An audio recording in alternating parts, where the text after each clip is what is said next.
1930 में सीवी रमन को रमन इफेक्ट के खोज के लिए नोबेल प्राइज मिला था फिजिक्स में।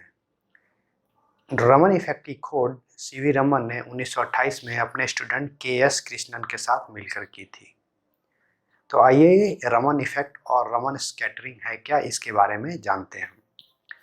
रमन इफेक्ट और रमन स्कैटरिंग को हम इनइलास्टिक कोलिजन ऑफ फोटॉन भी बोलते हैं, जिसको पहले थ्योरी के रूप में दिया था ऑस्ट्रियन सैद्धांतिक भौतिकी शास्त्री एडोल्फ स्मिकल ने 1923 में। तो इसी को एक्सपेरिमेंटली वेरीफाई किया सीवी रमन ने 1928 में। तो कोलिजन दो प्रकार का हो सकता है, इलास्टिक कोलिजन और इनइलास्टिक कोलिजन। इलास्टिक कोलिजन में कोई भी ऑब्जेक्ट जब किसी सतह से टकराती है तो उसकी ऊर्जा जो है टकराने के पहले और टकराने के बाद दोनों समान ही होती है। तो इसको बोलते हैं इलास्टिक कोलिजन। इसमें ऑब्जेक्ट का एनर्जी लॉस नहीं होता है टकराने के कारण। इनइलास्टिक कोलिजन में एनर्जी ट्रांसफर होता है, जो वस्तु टकरा रही है किसी सतह से, उस सतह में एनर्जी ट्रांसफर होता है और ये एनर्जी कन्वर्ट कर सकता है हीट एनर्जी या और other forms of energy, mechanical energy के रूप में। उसी तरह फोटोन भी किसी सतह से टकराकर इलास्टिक कोलिजन के रूप में भी टकराकर वापस आ सकता है या इनइलास्टिक कोलिजन भी हो सकता है।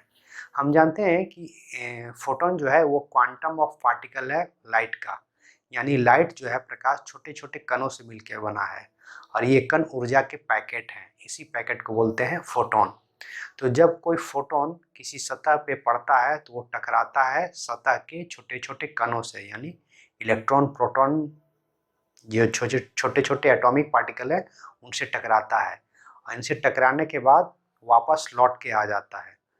तो 99% मामलों में एनर्जी ऑफ फोटोन जो है चेंज नहीं होता है, यानी टकराने के पहले टकराने के बाद फोटोन का जो एनर्जी है समान ही रहता है। लेकिन कुछ फ्रैक्शन ऑफ फोटोन जो है वो इनइलास्टिक कोलिजन के रूप में होता है, यानी कि फोटोन का जो एनर्जी है इलास्टिक कोलिजन में वो अलग होता है फोटोन के एनर्जी टकराने के बाद। यानी कि फोटोन का एनर्जी टकराने के पहले और टकराने के बाद दोनों एनर्जी अलग अलग होता है, तो इसी को बोलते हैं इलास्टिक कोलिजन। तो रमन स्कैटरिंग जो है वो इलास्टिक कोलिजन है फोटोन का, और रमन स्पेक्ट्रोस्कोपी का आधार है रमन स्कैटरिंग और रमन इफेक्ट। इसका बहुत सारा एप्लीकेशन है, अब तो इसका ढेर सारा एप्लीकेशन हो चुका है। और रमन स्कैटरिंग कारण है आकाश का नीला दिखना और समंदर का पानी भी नीला नज़र आता है, वो रमन स्कैटरिंग के कारण ही नज़र आता है।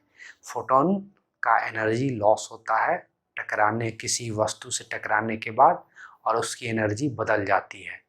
इस रमन स्कैटरिंग का इस्तेमाल हम मैटर के स्ट्रक्चर को जानने में कर सकते हैं, यानी कि जिसको बोलते हैं सॉलिड स्टेट फिजिक्स, यानी कि किसी भी मैटर में जो एटॉमिक स्ट्रक्चर है उसको